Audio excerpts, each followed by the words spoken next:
When you first came into this world, you probably cried and felt scared. The unknown can be scary. The familiar and comfortable life you knew suddenly ended. The bright lights were too bright, the sounds were too loud. Your body was cold, breathing became hard, and there was so much new information that it was overwhelming. There were strange creatures around you. Their smells, sounds, everything was unfamiliar. Your mind wanted to go back to the warm and comfortable place you just left behind. Your consciousness was so small and the surrounding world was so big and unknown. Fear and chaos filled you up. You urgently needed to control this chaos in any way before it controlled you. So, you found the first solution. You started building an artificial world in your head, artificial rules and an interface instead of natural chaos. It was a good deal because the human eye is weak. It can only see a very narrow visual information spot, and everything else is blurry and lost. The overall picture is poorly visible, and the volume and distance to objects are also poorly conveyed. Everything is chaotic and confusing, but we don't notice it, right? Our brain knows how this picture and volume should look like.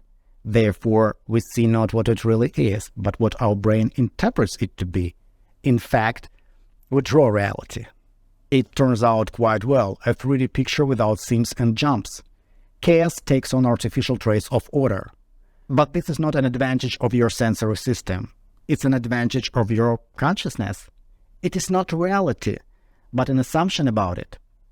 Any magic trick is based on the fact that your world picture is a simplified interpretation. You see only what your brain expects to see, deceive its expectations, and dissonance will occur. Take any book and try to read neighboring lines simultaneously. You can't do it. Why? Because your real viewing angle is very narrow and limited.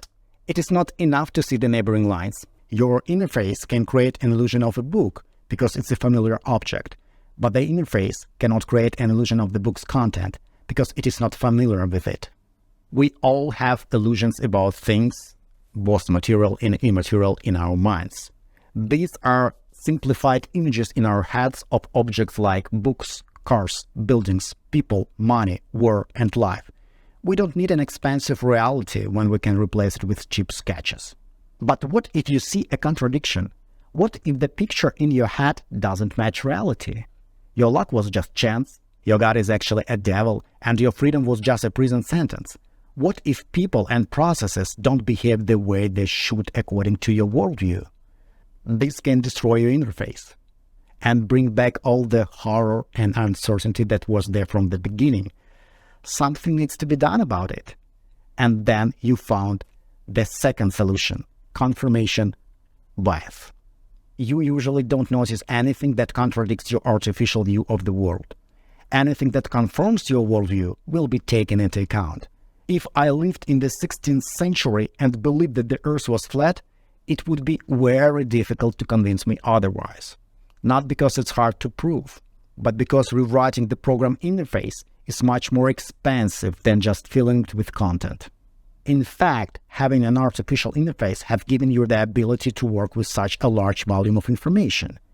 Strictly speaking, the interface is not your enemy, but your friend.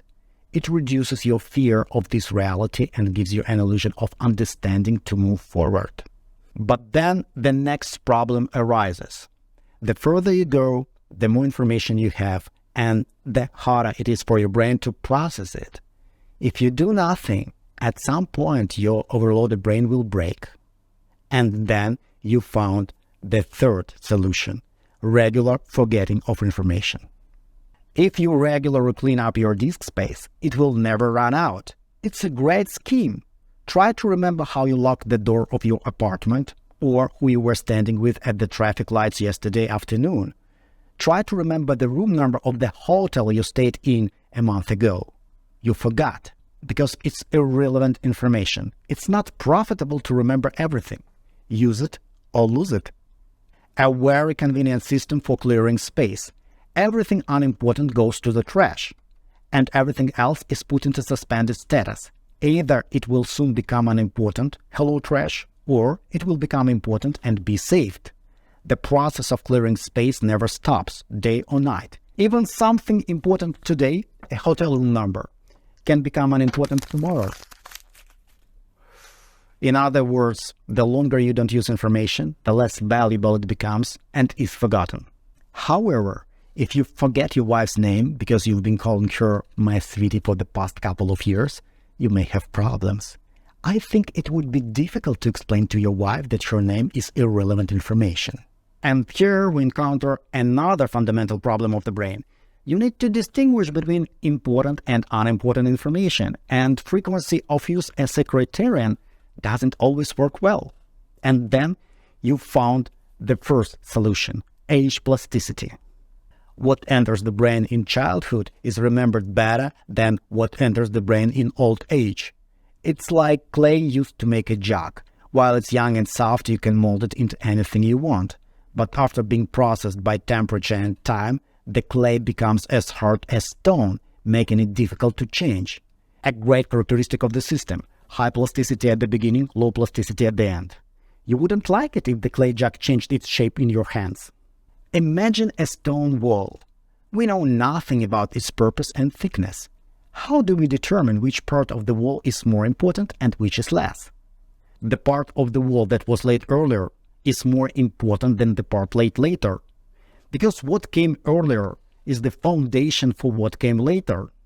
Yes, this world is scary. Besides the fact that reality is not as we perceive it, it also changes at a frightening pace. But we have found wonderful ways to deceive ourselves.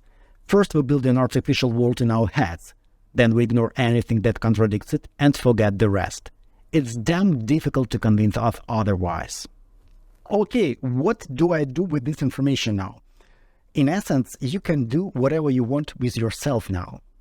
Firstly, if you don't like the current illusions in your head, you can completely forget them or rebuild them. Secondly, if the new construction is unstable, just add confirmation illusions and it will work out for you, because now you know how it works. Okay guys, in the next story I'll tell you how to build new walls correctly, why you can't learn nuclear physics, and what you need to do to succeed. In general, these are the basic tools for understanding complex things. Okay, that's all for today. Thanks for watching. I wish you a calm mind, a fit body, love, and go forth.